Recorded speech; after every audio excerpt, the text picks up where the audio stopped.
രാവിലെ തുടങ്ങിയതാണ്. അതിന്റെ പ്രകോപനത്തിന്റെ വിവിധ സ്റ്റേജുകളിലാണ്. ഇപ്പൊ പരിക്കേറ്റിട്ടുള്ള ചെറുപ്പക്കാരൻ പോളിംഗ് ഏജന്റ് തലശ്ശേരി ആശുപത്രിയിൽ ചികിത്സ തേടിക്കൊണ്ടിരിക്കുകയാണ്. ഇതുകൊണ്ടൊന്നും ഈ മണ്ഡലം ജയിക്കാൻ അവർക്ക് കഴിയില്ല. ഞങ്ങളുടെ ജയം ഞങ്ങളെപ്പോലെ തന്നെ അവരും ഉറപ്പിച്ചിരിക്കുന്നു എന്നുള്ളതിന്റെ തെളിവാണ് ഈ അസ്വസ്ഥതകൾ. അതിന് തീർച്ചയായിട്ടും നിയമപരമായ നടപടികളെടുക്കും. രാഷ്ട്രീയമായി ഞങ്ങളതിനെ നേരിടുകയും ചെയ്യും.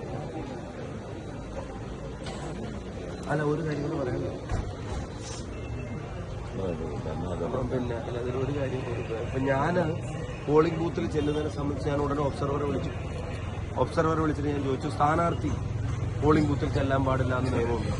എന്നോട് ഒബ്സർവർ പറഞ്ഞത് ആസ് ഓഫ് നൗ പോളിംഗ് നടക്കുന്നത് വരെ സ്ഥാനാർത്ഥിക്ക് പോകാമെന്നതിൽ കവിഞ്ഞു മറ്റ് റിട്ടേൺ നിർദ്ദേശങ്ങൾ ഞങ്ങൾക്കില്ല. അതുകൊണ്ട് ആ സമയം താങ്കൾക്ക് നഷ്ടപ്പെടാതിരിക്കാനും മറ്റ് സ്ഥാനാർത്ഥികൾക്ക് നഷ്ടപ്പെടാതിരിക്കാനും ഒരു റിട്ടേൺ ക്ലാരിഫിക്കേഷൻ കിട്ടുന്നവരെ താങ്കൾക്ക് ബൂത്തുകൾ സന്ദർശിക്കാം എന്നാണ് തെരഞ്ഞെടുപ്പിന്റെ ഒബ്സർവർ പറഞ്ഞത്. അതിൽ മറിച്ച് എന്തെങ്കിലും തീരുമാനം ഉണ്ടെങ്കിൽ ഞങ്ങളെ രേഖാമൂലം അറിയിക്കാം എന്നുള്ളതും അവർ പറഞ്ഞു. അപ്പൊ അവർക്ക് ഇവിടുത്തെ ഇലക്ഷൻ കമ്മീഷന്റെ സംവിധാനങ്ങൾക്ക് ഇല്ലാത്ത തടസ്സം CPM പറഞ്ഞാൽ അതനുസരിച്ച് ഞങ്ങൾക്ക് ബിഹേവ് ചെയ്യാൻ പറ്റും.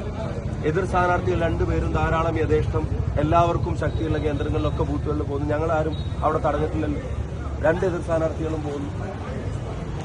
ഈ ജനാധിപത്യ വിരുദ്ധത ഒരു അലങ്കാരമായി കൊണ്ടു നടക്കണം എല്ലാ കാലത്തും. അതിനെതിരായിട്ടുള്ള പ്രതികരണം കൂടിയായിരിക്കും വടകരയിലെ ജനങ്ങൾ ഇന്ന് നിശ്ചയിച്ചിട്ടുണ്ടാവുക, ഇന്ന് കുറിച്ചിട്ടുണ്ടാവുക.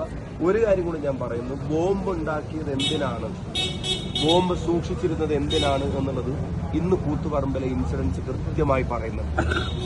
ഇന്നത്തെ ദിവസത്തേക്ക് കാത്തുവെച്ചതായിരുന്നു. അത് കയ്യിൽ കിടന്ന് പൊട്ടിയില്ലായിരുന്നെങ്കിൽ ഇന്ന് അത് ഇവിടെ കിടന്ന് പൊട്ടുമായിരുന്നു. എത്ര പേർക്ക് പരിക്കേൽക്കുമായിരുന്നു, എത്ര പേരുടെ ജീവൻ പോകുമായിരുന്നു എന്നുള്ളത് ആലോചിച്ച് നോക്കും. ഈ അക്രമ രാഷ്ട്രീയത്തിന്റെ, ബോംബ് രാഷ്ട്രീയത്തിന്റെ കൂടെ എതിരായിട്ടുള്ള ജനവിധിയായി വടകരയിലെ ജനവിധി മാറും. ഇതിനുള്ള മറുപടി ഇന്ന് വടകരയിലെ ജനങ്ങൾ കുറിച്ചിട്ടുണ്ട്. അത് ജൂൺ 4-ന് ലോകം അറിയുകയും ചെയ്യും.